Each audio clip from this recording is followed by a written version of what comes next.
Why do F1 tracks have curbs? I was sitting there one evening, popped on Twitter and asked all of you what you'd like to see next on the WTF1 YouTube channel.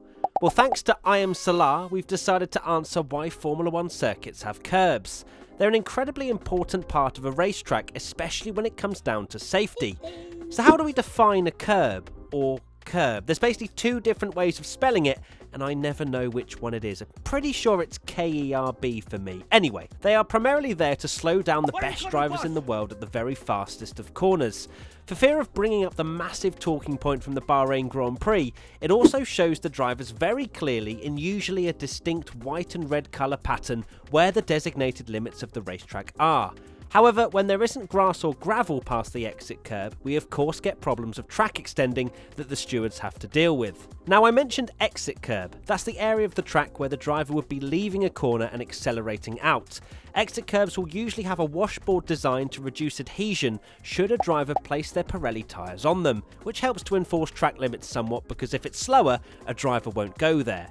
Of course, you also have the entry curb, which will be found on the apex of the corner. The apex is that thing I'm pointing at right now, just so you know. Sometimes the drivers will touch these curbs with their car, not their hands, and sometimes they won't.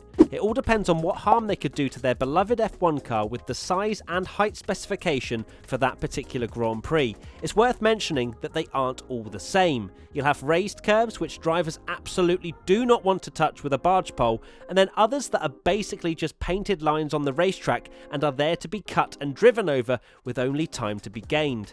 This is where the driver's track walk really comes in handy as they analyse with their race team the subtle changes that may have been implemented from the last time they raced there, a changing of height of curbing or runoff area being adjusted and so on.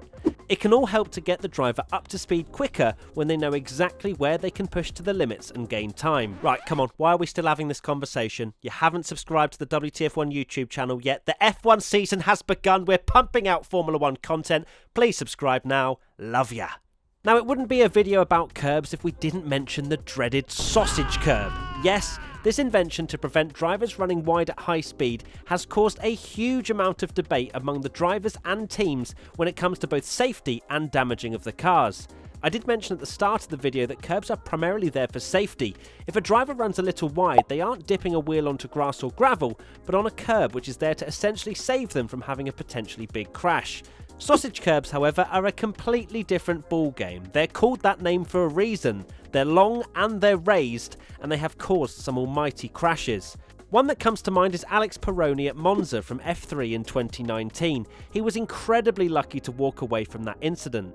Austria Turn 9 and the penultimate corner in Abu Dhabi are other examples of these dreaded curbs, although Austria have since removed theirs, probably because Christian Horner was saying they cost the team £250,000 worth of damages in FP1 from 2019. All in all, curbs are a useful tool to improve safety, giving the drivers useful reference points over the course of a lap, as well as keeping them in check so they don't go taking the mickey with track limits.